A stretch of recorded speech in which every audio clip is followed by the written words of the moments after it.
Lulutang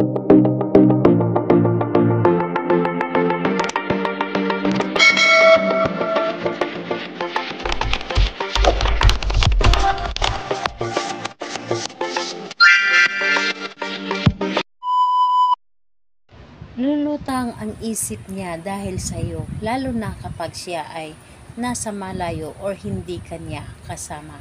Hello mga guys, kumusta kayo? Panibagong araw, panibagong video na naman tayo. And sa araw na ito ay isa na namang video ang aking ituturo sa inyo na simpleng gabay o simpleng pamamaraan na makakatulong sa atin. At bago ang lahat, gusto ko lang mag-disclaimer sa mga taong hindi naniniwala at hindi gusto ang mga kagaya nitong video.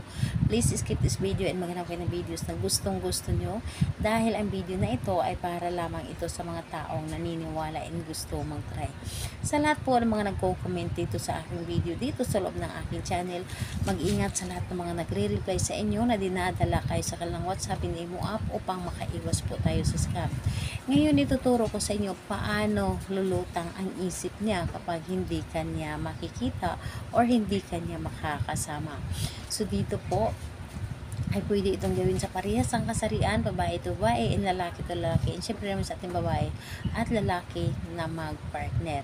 So dito is kailangan natin ng ating gagamitin. So ano nga ba ang ating gamitin dito? Kailangan mo lamang dito maghanda ng isang larawan ng inyong target. So yun lamang. At kung kapag handa na yung larawan na ating gagamitin, isunod mo ihanda ang inyong sarili. Kailangan mo lamang i-claim sa inyong sarili na gustong gusto mo itong gawin. Kailangan na alam mo na buo ang inyong loob sa paggawa nito. Tiwala, paniniwala syempre, dahil yun po ang pinaka una nating ihanda kapag gumawa tayo ng mga ganitong mga love spell. So ayun po, kapag handa ka na, pwede mo na itong simulan. Dito po sa larawan niya, kausapin mo lamang ito. Halimbawa ay pangalan niya at apelyido.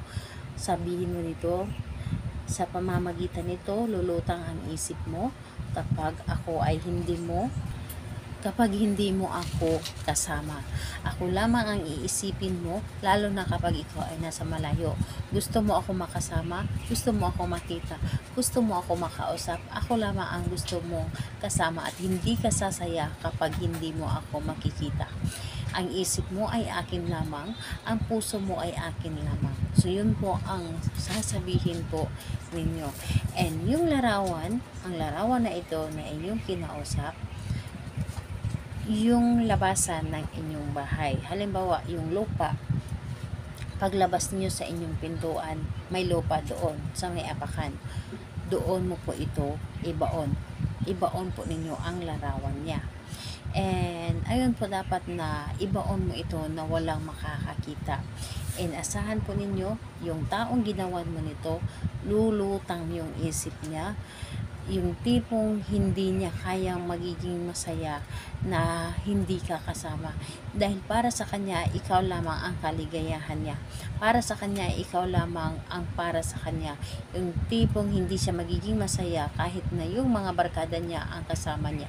Dahil mas gustuhin niya na ikaw ang lagi niyang kasama. So ito po ang inyong gagawin sa kanya. Inhayaan nyo na ang larawan niya na nandoon sa apakan ninyo, na lagi mong maaapakan. So, ayun po, gawin ito sa araw ng Tuesday and Friday. And sa pagkabaon mo nito, pwede mo itong gawin or ibaon sa gabi, yung wala na makakakita sa inyo. So, ayun po, and dapat po mag-ingat po talaga na wala makakakita para hindi ito makontra ng iba. So, ayun, salamat po sa inyo. Bye bye everyone. God bless us all.